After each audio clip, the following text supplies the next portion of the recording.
It's not your fault. Don't fuck with me. It's not your fault. Don't fuck with me, all right? Don't fuck with me, Sean. Not you. It's not your fault.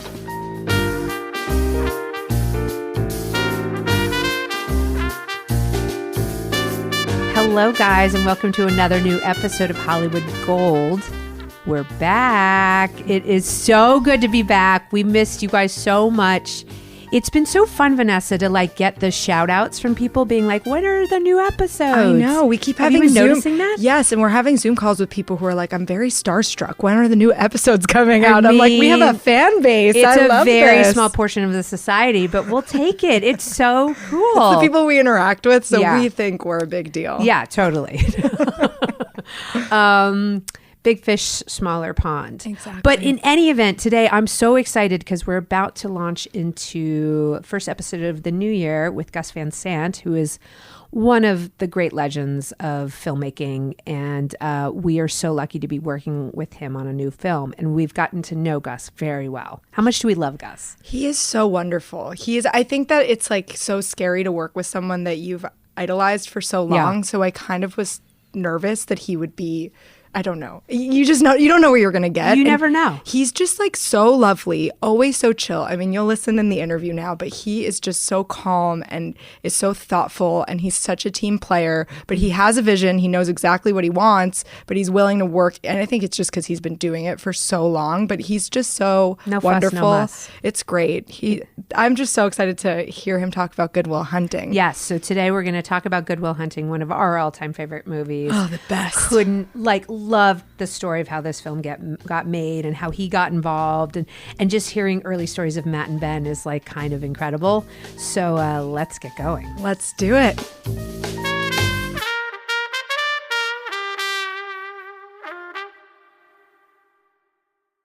Gus Van Sant, my new friend, who I'm so excited to have on. Gus, you and I are starting to have some fun with a potential new project, and you kindly agreed to come on and talk about one of your movies, one of my favorites, but you have probably 10 or 15 that I love so much. But today we chose Good Will Hunting to talk about. It's a real crowd favorite, as I'm sure, Gus, you feel like people tell you all the time. Yeah, for sure. So why don't you tell me just your first memory of the script and how it came to you, and we'll go from there. Yeah, I mean, I've told the story many times because it was a successful movie. So this is the one movie, if people say what have you done? Because sometimes that's the question. And I always say Good Will Hunting because they've probably seen that. Totally. I first heard about it in a casting session where Matt Damon was trying out for the role of Jimmy in To Die For, which was eventually played. And he was really trying hard to get this role. And at the same time, in Variety or Hollywood Reporter, there was an article about Ben and Matt selling a script to Castle Rock. And it was big news for actors at that time, because now I don't think it would be newsworthy, necessarily. But they were on the cover, and there was a picture of them holding a check. And maybe right after his audition, but there were other auditions because he was a lot older than the character, and Matt was going to lose weight and start smoking and losing weight and getting into this character, and which eventually he didn't play. But you chose Joaquin Phoenix. Is that Joaquin meanwhile came in for an audition, and Matt was. It seemed odd because he seemed like he had a lot going for him in say a high school. He was more like the captain of the baseball team, or any number of sports. So unfortunately he didn't end up playing it. But I had heard about the script, and it didn't really occur to me to ask to read it, because I assumed it was an action movie or something, which it actually was at that time, which it changed during the process of working on it at Castle Rock, I think they lost the action element, but it literally had, it was sort of like First Blood, where there was like relationship story, and at the same time it was an action movie. Like an NSA, like spy sort of thing. The NSA were following him to the point where he was playing with them, and they would like have car chases and so forth. Oh my God, that's so wild. Yeah, according to Rob Reiner, later when I met him, you know, like a year after we made the film, he said that he had been the one to suggest losing the element of the action side of the story, and they were like, "But the, you know," it says, "Why is it in there?" And Matt and Ben said, "You know, so we could sell it to Hollywood." And Rob said, "Well, we are Hollywood, so when we bought it, and Hollywood's telling you you don't need it." So anyway, that part was gone, and I hadn't read it, but there was an instance at the same company that they were going to I don't know if you want to go this far back. No, I love it. Like, Gus, I'm like lapping it up like a kitten with milk. I love these details. They were going to they assigned a director to it eventually because there was difficulty because as Matt and Ben playing the leads, they weren't well-known characters, you know, so it was sort of like marginalized in the sense that like they couldn't find people that were diving to do it, you know, even though the script was probably great. And they were insistent on that from the bit, like they were like, these are our roles, we're going to hold on to this notion no matter what. Yeah, absolutely. Like the whole point was to like do like a Sylvester Stallone move, play the leads, you know, otherwise you aren't completing the job. And the job was to get them in movies, you know, not so much be writers. Which like Sylvester Stallone had famously done for Rocky, right? Like that. And he had to fight also for, you know, he famously had to like stick by his, you know, script and like even be willing to like quit if need be. When they also tried to replace him. So they kind of knew the drill. And I think having trouble finding the way for it to be completed, they had chosen a director that Matt and Ben weren't satisfied with because of just his I think it was somebody that had never done a film before, and they were like, no, we want like a good person to do this. And Castle Rock, I think they were very sure that this would work out well with this director, but it came to the point where they had, you know, they were fighting enough that Castle Rock said, well, if you can find somebody else to buy the script from us, we'll, you know, sell it to them, and you'll have 30 days to sell the screenplay. But the amount that they needed to find was $1 million because they had rewritten it so many times this was in 1994. Wow. So they'd rewritten it so many times that they'd racked up a lot of money. And it came down to like the last day of like looking for somebody take it over, that Ben was acting in I think Mallrats or a Kevin Smith film, if I got the film right. Yeah. And he told Kevin about it, and Kevin called Harvey Weinstein and said, this is great, you should buy it. And Harvey just bought it like right away. Is that right? Yeah. In time for the 30 days, I think. So all of a sudden it was a Miramax film. But then in Miramax, I think it had the same problems, which was that the two leads were unknowns, essentially. They had done a lot of work, but they were essentially, you know, in the eyes of Hollywood, not big enough. Right. Still, they had to fight for, you know, their existence in the project. So that happened. That's sort of the time that I read it, because one of the executives at Miramax, I knew, I was doing a video in New York, and we happened to be like just having coffee, and they said, oh, we have Ben and Matt's script, and if you want, we'll send it over. He was in a different division, like it wasn't in the production division of Miramax. Mark Tusk was his name. he was in acquisitions. So I said, yeah, sure, send it over. And they sent it to my hotel, and I was reading it. I had some time because I was waiting to shoot this video. And at sort of page 80, I thought it was really fantastic. And I wanted to call them and say that it was really good, really just that I liked it. Yeah. So I called Joaquin to get Casey's number and Casey's number to get Ben's number. No way. Got Ben on the phone, and he was in LA, and I said, this is really good.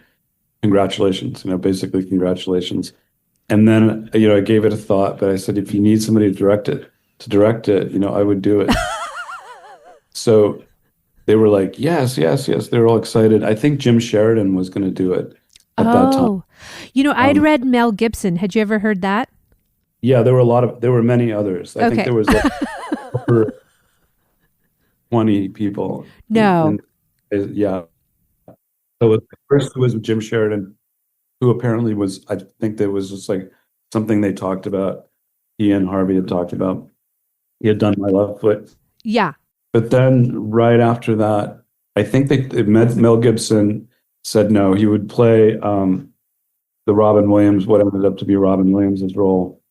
And he considered it, then he said no. And also Robert Redford was offered to play again the role of Sean, which was named Sean because of Sean Connery. I think Sean Connery also said no.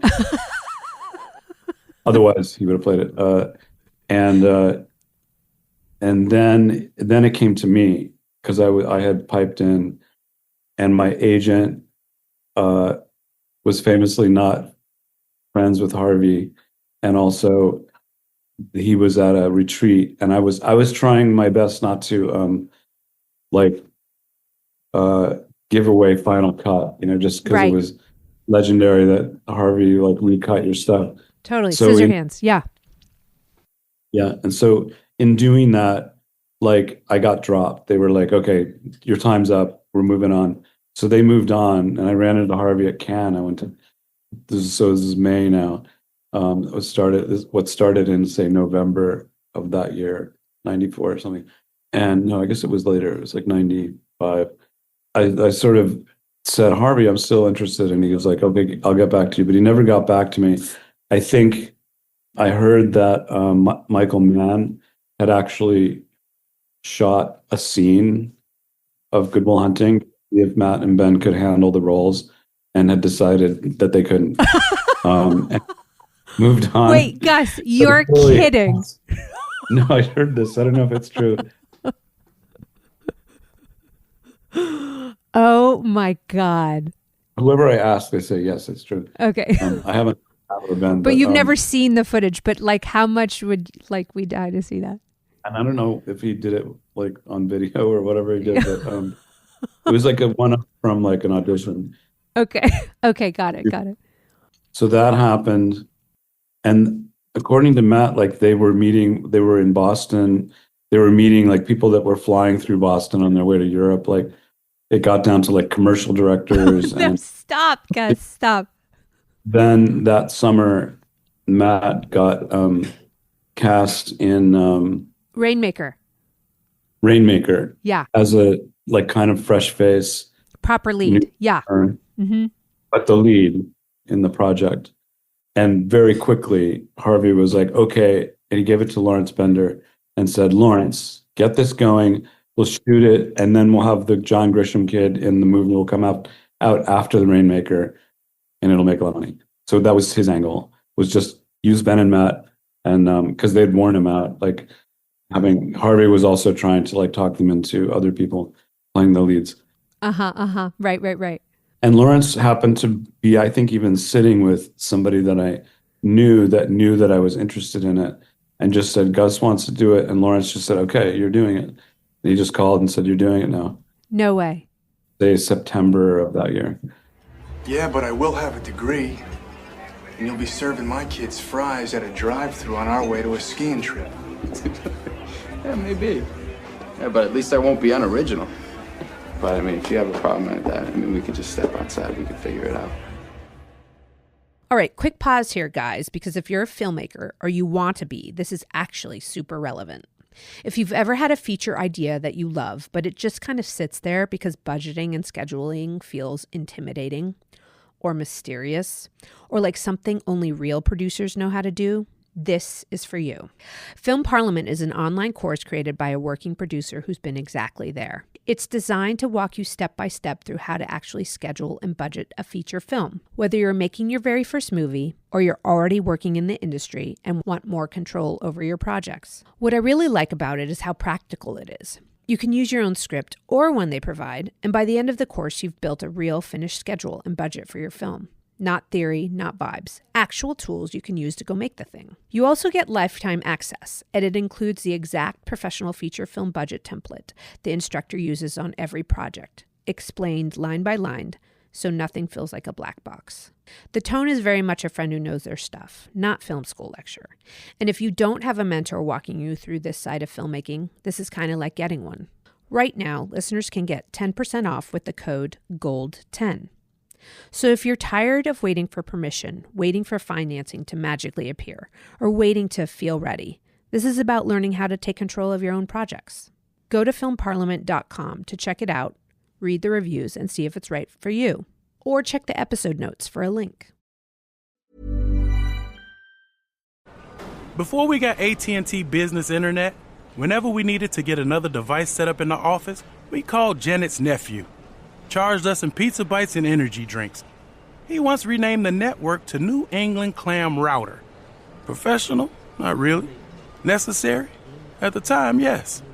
Now we've got AT&T Business Internet. Easy to set up, no nephews required. AT&T Business Internet. Connecting changes everything.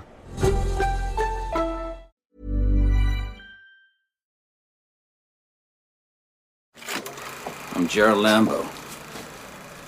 The professor you told to fuck himself. Well, what the fuck do you want? Gus, you had kind of liked Matt from To Die For. Like, you had kind of... Yeah, I really wanted him to be in it, but I had to admit, he wasn't, it distorted the intentions of the Nicole Kidman character, where she was really like manipulating somebody and using them to kill her husband. And if it was Matt, it would have sent different signals, like maybe he was like really hot and she both wanted him to kill her husband, and which might have been okay too. And we talked about it, all together, like, is that okay? And we decided it's not really staying true to what we thought was the original story. No, that was such a brilliant casting of Joaquin, but obviously that experience must have solidified Matt in your, in your relationship in a way. So yeah, he was really, really good in the readings, and like so good and so easy to direct, like just the slightest kind of suggestion of a change, he would like understand and like really like respond. So, I thought of him. He also left that first meeting on To Die For with, I think, Buck Henry maybe, and me and Laura Ziskin, who did To Die For. When Matt walked out of the room, she said, that was a movie star. And he was just an unknown actor. And I was like, oh, you think? And she's like, absolutely. That's so funny. I think she cast him in, because this is so funny, Courage Gus. Under Fire. Courage Under Fire. I was an intern at Fox 2000, Gus, like during that time. And like I was put in charge of like organizing all the early movies, of which Courage Under Fire was one. But I think Fox 2000 came later because she hadn't gone over to Fox yet. Okay. So this was post. This was post your experience. Yeah. But like that's just so interesting that she, like that he was so good in that. Was Courage Under Fire after? I think so, because honestly, I'm pretty sure my dad got me that internship because of To Die For. Or maybe they were shooting her. I think I remember that Matt had really lost a lot of weight. Like when he was in that audition. No, when I was trying to get them on the phone, he was in Texas and he had lost a lot of weight. So it must have been at the same time. Oh my God. Right. That totally makes sense. Well, Gus, we've got to tell our loyal listeners that like my dad was an executive producer on To Die For. I mean, we had never met prior to 6 months ago, but you had like kind of a great experience with my dad on that movie, and so we kind of became fast friends because we could share stories about my pop. Okay, so anyways, fast forward, because like I will let's keep going, but I do want to sort of get into like, did you just have an inherent faith in Matt and Ben being able to carry this thing because of like how much? I mean, but I had also done a lot of things when people like with people that were unknowns. Like you're not afraid of that. No, I mean, to me, it's better, like to have unknowns. For different investors, it's not, because you're not, it's less of a. No, they want like the security. I wasn't even blanket. thinking in those terms, but yeah. But everyone else seemed to be thinking in those terms. Once Harvey decided that like the Rainmaker Kid was like like we were gonna get behind this, did he kind of just let you guys and Lawrence Bender just like go make the movie? Yeah, pretty much. The dynamic of the friends is like some of the all-time great, naturalistic acting, like true camaraderie that like I've ever seen on screen. And it, it's like Casey and Ben and Matt. And then the fourth one was the guy I love so much, the redhead.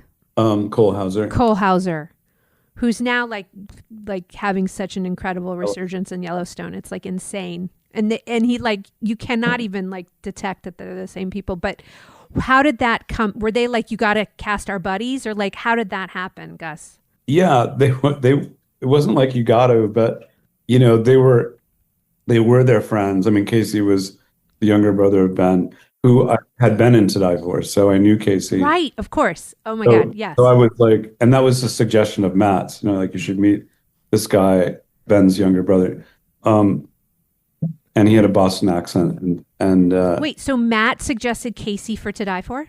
And Casey came in, and then he got the role. Oh my God, that is so brilliant. I knew Casey, so it was that was definitely a good idea, I thought. And I didn't know Cole, but like I was just trusting that it was going to be perfect. And I think we met probably at some point, maybe met Cole, to make their group of friends would be really like a group of friends. I'd read somewhere that they like would go drinking and like just record like their rabble rousing, like, at midnight, like just the stuff that they would be like talking about and like drinking beer and just like hanging.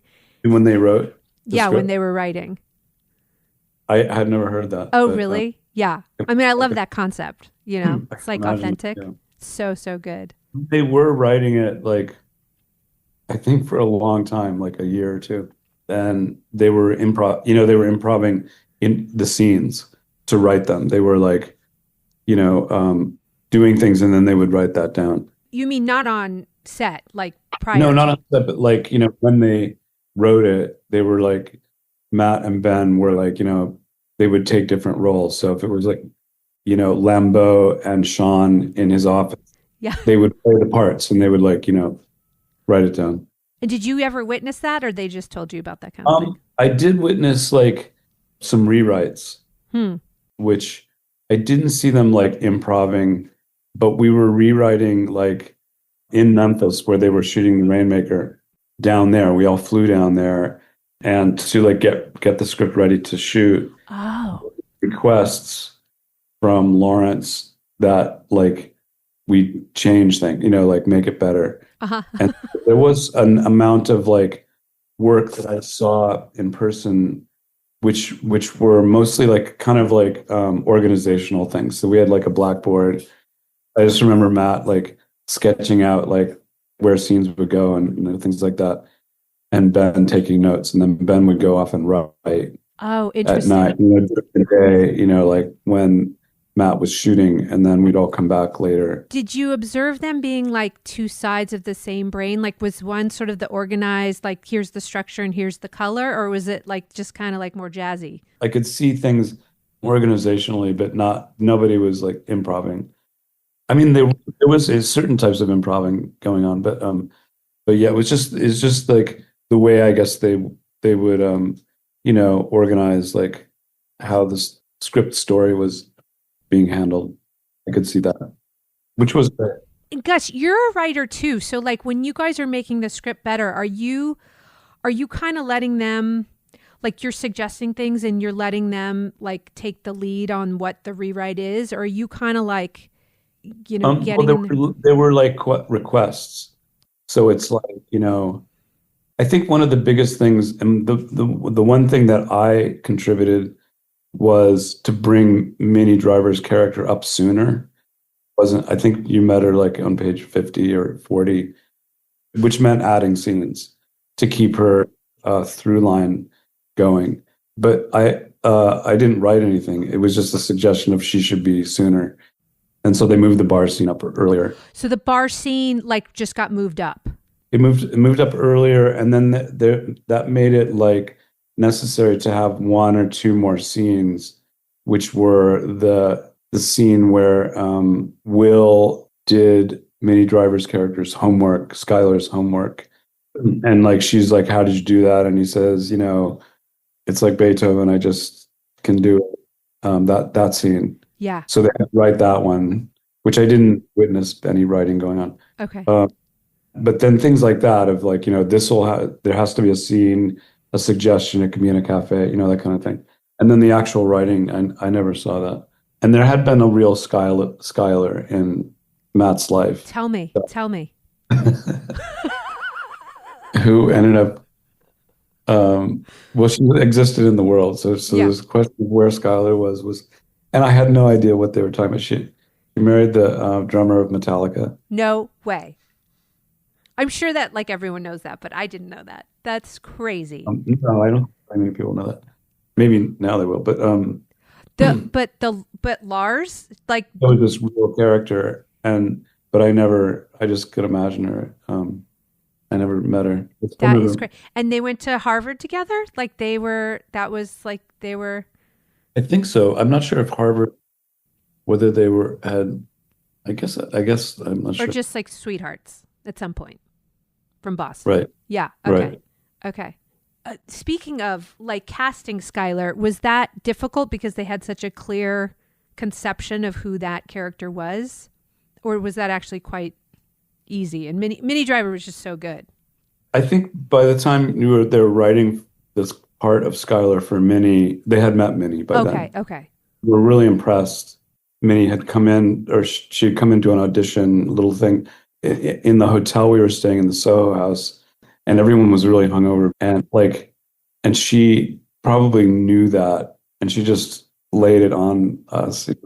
She really was good, and everyone was like, "Holy shit!" Like she gave you guys the business, and it was like so funny, and just was perfect. Yeah, she was like that anyway. I mean, she's very exacting. It was very good, and so that over right then she got the role. Oh my God, Gus, had you been considering other? Because I know like Miramax has this like. Yeah, no, we saw a lot of revolving door of just girls who are great and on the rise and blah blah blah. Available and who would be good in the role. Yeah. So we were doing that. It was kind of one of the main roles. Also, like Robin, I think Robin was earlier. He signed on earlier. He had time to do it. I had heard that they had like written that plum part for like a great actor, right? Like those are some great scenes. It was for Sean Connery. Yeah. I mean, in their heads, that's who it was. Right. Were you a fan of Robin, or was that just like a casting suggestion, or how did that tell me? I knew Robin because I tried to do the Harvey Milk Story with him. Oliver Stone was like in 1991. Oliver Stone didn't want to do it. He had just done JFK, and he was going to do. He had prepared like The Mayor of Castro Street, adapting a book by Randy Schultz, and then he decided not to do it, and I was elected. I happened to be meeting with his producer, and I mentioned that it'd be interesting to do, not knowing that they were really looking for somebody. Yeah. All of a sudden, I was like doing it for a certain amount of time before, I don't know, the problems with the script started to get in the way, and I was fired, basically. But I knew Robin, just meeting him with the number of times on that eventuality that we were going to do that. So I did know him somewhat, and so it was, I think, Harvey saying like, these guys are doing this, and I remember Robin asked me, like, what are they like? Are they cool? And I'm like, yeah, they're awesome. And he's like, okay, boss. And I'm not sure if he met it. I'm imagining he probably did somehow meet them over the phone or something. And you would know about sleeping sitting up in a hospital room for 2 months holding her hand because the doctors could see in your eyes that the terms visiting hours don't apply to you. You don't know about real loss because that only occurs when you love something more than you love yourself. I doubt you've ever dared to love anybody that much.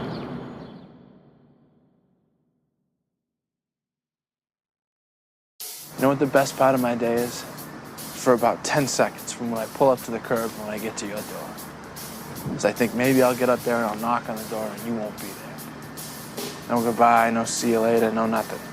Just left. I don't know much, but I know that. I'd read that, like, you bring a lot of your own stylistic stuff to the stuff that you write. And I'd read that this script, you kind of just wanted it to live as the script was. Yeah, I was trying to be at service to the script, yeah.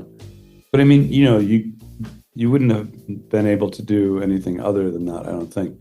It was pretty laid out. It was pretty, clear what was going on. So there weren't really, ambiguous like areas to like interpret or anything like that. Yeah. I kind of was afraid of it in the sense that I'd never done like a true heroic character. Characters in the films I'd made before were sort of anti-heroes. And so I was wondering, God, do I really need that type of like leading character? And because Will was full on like heroic. He had faults, but like, he was heroic.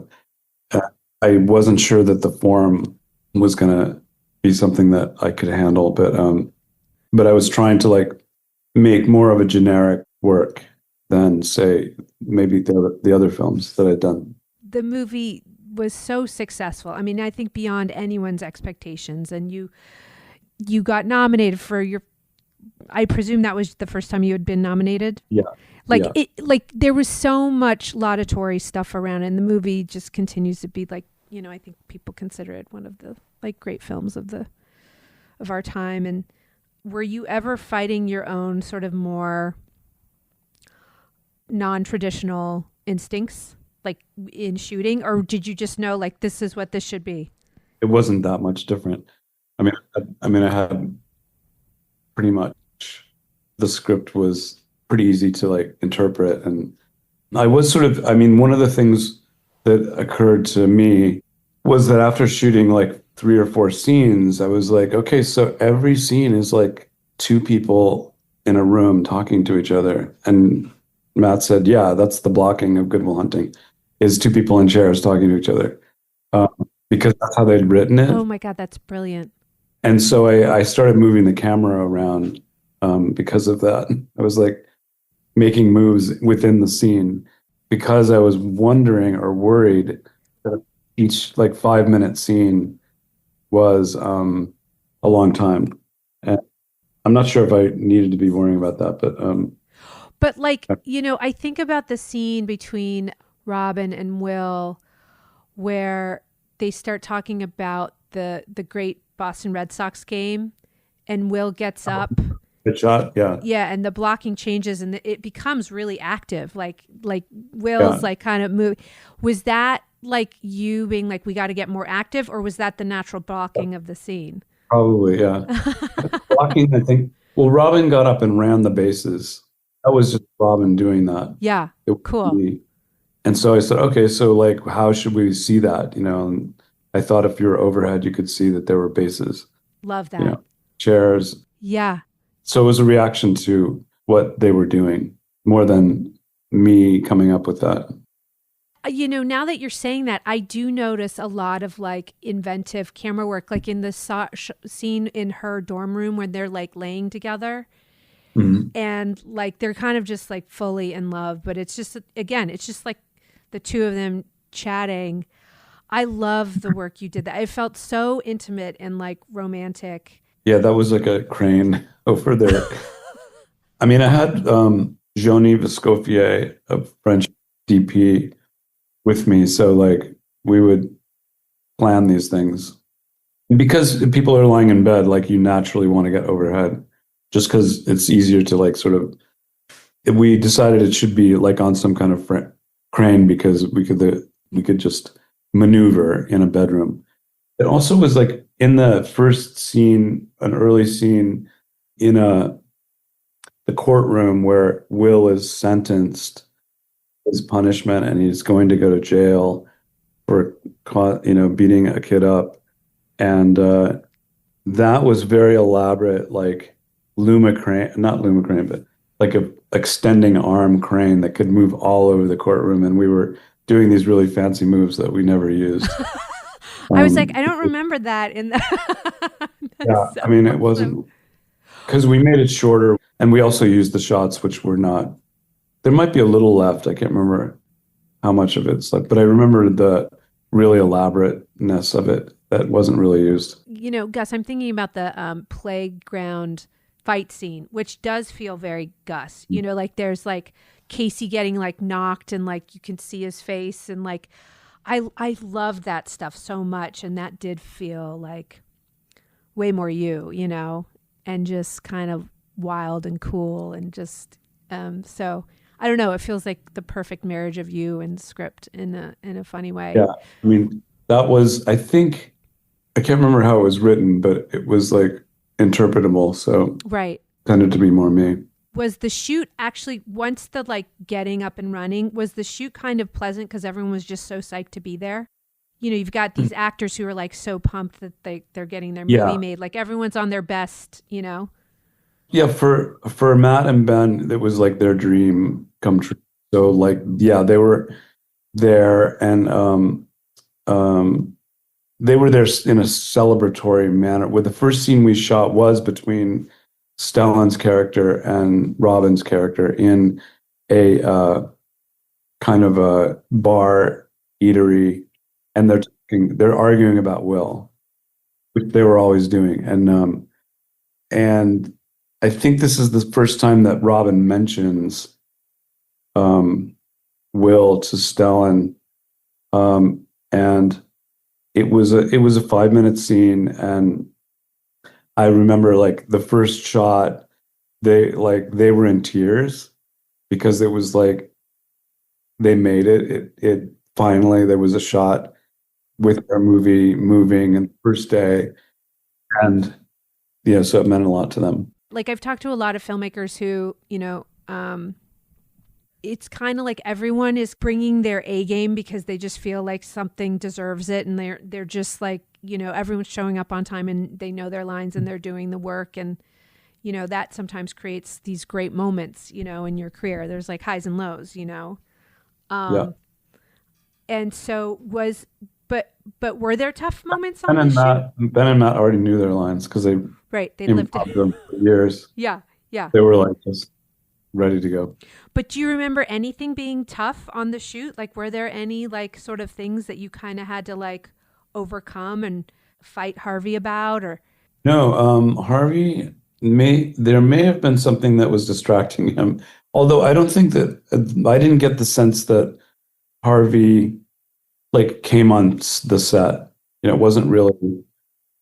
There were no stories that I knew like where Harvey did something on a set. It was always like, you know, during the editing process, and also there were stories also with the planning of the film, not necessarily the planning of our shoot, but the sort of year before that, which involved all the other people coming and involved also like, you know, other people could play their parts and they'd easily get the money and they could shoot right away and that kind of stuff.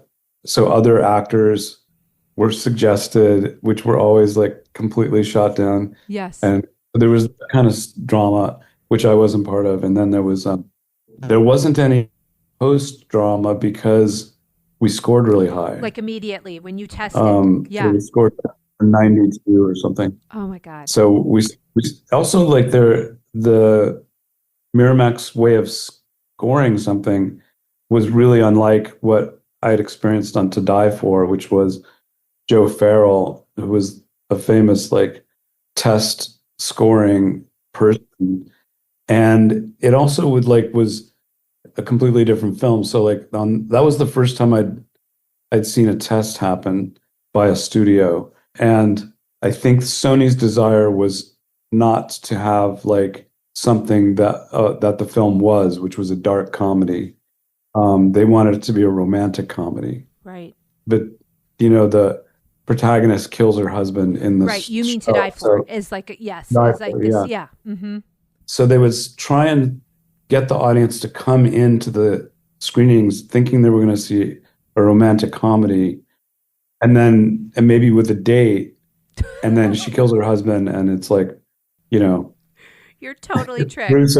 It's gruesome, and then then you're asked to score the film, and of course they're just going to go, this is horrible, because it wasn't delivering what was promised. Whereas in the Miramax score for Good Will Hunting, which was in New Jersey, which is a lot different than like the Valley, sure, LA, they had requested all the audience members having seen at least 4 or 5 serious Robin Williams films. Oh. So it was really like they really prepared them for what they were going to see, rather than like, hey, it's a funny Robin Williams film, come see it, and getting a bad score. They knew how they were going to sell it, and they weren't going to try and fool the audience. They had no reason to try and like tell the audience the wrong thing.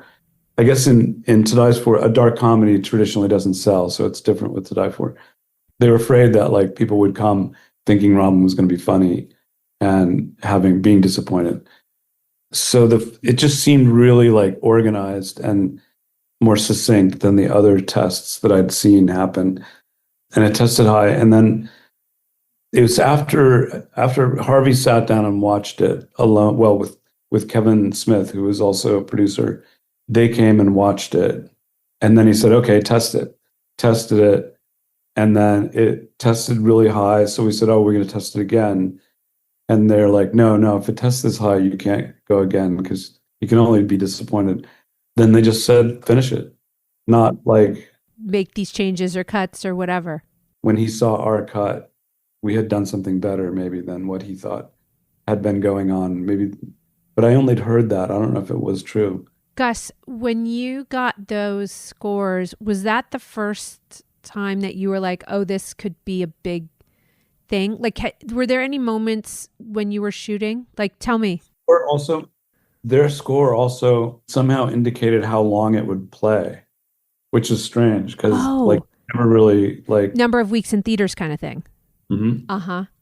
And I told my agent, like they had said from these test scores, we can see that it'll actually play for months. Oh my God. Like for 6 months. And I told my agent that, and he said, well, that's ridiculous. It's gonna open next week. It'll be 50%, and then it'll be gone by the third week. And I said, no, but like Harvey said, and he's like, Harvey's wrong. And then Harvey wasn't wrong. Harvey was right. It played like for 5 months, 6 months. Can you remember when it came out? When did it come out? December 2nd. So it just played forever and ever. I remember going to see it twice. I mean, it was running alongside Titanic. Right. So Titanic would have always have this number 1 slot. And then Good Will Hunting was often like number 2 or number 3. But it kept going like for months. And I think Titanic probably outpaced it, but it just kept going. And that in that way, it made a lot of money. I mean, it made $225 million. That's what we have written here. That's incredible. The movie probably cost like 20, 25. Yeah, it was like like 23 million, I think. I mean, you just don't get that these days. I know, right? With like an unknown cast, you know what I mean? I mean, with the exception of Robin Williams, but I mean, it's just the best Cinderella story. So, Gus, they had the John Grisham kid, and they had the supposedly it would come out like after the Grisham movie.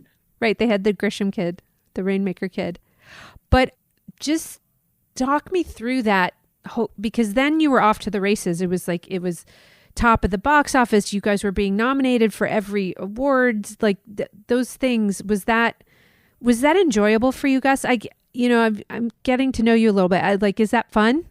I mean, it's amusing. To me, it was fun. I don't know. I think for everybody, it was fun. Well, Gus, you're just the best. I feel like I love you more than you love me, because I just do. Like, I just think you're just so smart. And I noticed this thing about you that, like, you're not always talking, but I can tell you're always thinking and processing. And then when you do say the thing, it's like the perfect thing. And so I'm trying to take notes from you and just like intuit more and think and just say the right thing. And you're chill. You're just like kind of just a joy. So thank you so much for doing this. It was just like the most fun. Thanks for doing this. Hey, thanks. Bye.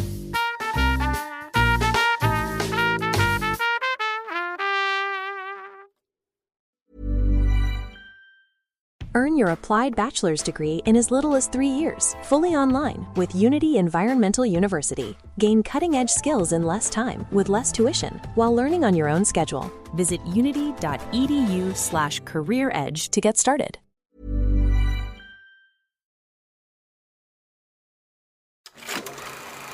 If the professor calls about that job, just tell him, sorry. I had to go see about a girl. Will. Son of a bitch. Stole my line. Oh my God, Vanessa. I'm so obsessed with Gus. Oh. It's funny. We're working with a few directors right now, and it's so funny because, like, when you're talking one director, you feel like you're cheating on the other director because they don't know each other. Totally. But you know them very well, and yes. You're also comparing, in a way, like different approaches, you know, the way people handle things differently. I mean, we compare all day, and not even negatively. It's just like, oh, well, it's so interesting that this person wants to do this. But the thing about Gus is, like, when you've directed 40 films, you just don't get frazzled. You don't get upset. You don't get overly married to any one notion or concept. You're just like open. And maybe that's not true for every filmmaker, but that's certainly true for this filmmaker. Yeah. So it's been such a joy to work with him because he's just like, he's amazing. chill. I also think, like, I don't think he goes into any movies wanting to make a bad movie, but I think he is so unafraid of taking risks. And worst case scenario, it doesn't 100%. work. Yes. And he's not so precious because it has, you know, it's been 40 movies. So I think he's not afraid to take chances. And it's so fun to work with someone who is a little bit more like, let's try this. Cool. Yeah. It's like a really dreamy situation. No, it is so true. And he's like, in his film work, I wouldn't say that there's like one unique style to anything he does. And so that's kind of glorious because it's very freeing. Yeah. And, you know, the movie that he just has out now, Dead Man's Wire is so good, by the way. Everyone should go see it. It's coming out this weekend. Yeah. So definitely go watch it. It's a beautiful movie on the big screen, and it's absolutely hilarious, which I did not know going into it. But that's the thing about Gus. He does very, very earnest, serious films, but he also has a tremendous sense of humor. And the thing we're working on with him right now, he's the one who is like, this needs to be funnier. And I'm like, Gus, 100% this needs to be funnier. I love that note. So guys, we'll be talking more about that movie as time goes on. We can't really mention exactly what it is yet, but it's something that, you know, seems real. It seems real. We're very excited. We love working with Gus, so stay tuned for that. Yeah. All right, guys. Well, this has been a fun one. We're just getting warmed up again, you know, starting with the new year. It's the new year. We'll get our banter back. We have some great episodes, though. I'm very excited. We have a lot of great episodes coming up. So why don't you talk about the episodes and you do the roundup and just kind of like go with it. We are doing so many incredible movies this season. Obviously, you just listened to one of our favorite movies of all time, but we have The Incredibles, Moneyball, Back to the Future, Miracle. We're just like knocking them out of the park, and I'm so excited for you guys to hear these producers and filmmakers talk about these incredible movies, some of my personal favorites and how they got made. So it's going to be and a great then obviously we're very excited to do the Oscar hopefuls as well. We try to get a lot of filmmakers and craftsmen from those movies. So expect a couple of like really cool movies that are in the Oscar hunt to be on as well. The season is beginning. Yes. I Guys, love it. Can't wait to catch up again and see you soon and stay gold. And like and subscribe. Follow us on Instagram. We have a great YouTube page if you want to go and listen to our episodes there. You can also go and buy some merch on our website, staygoldfeatures.com, and hit the merch tab. And stay gold, everybody. Stay gold.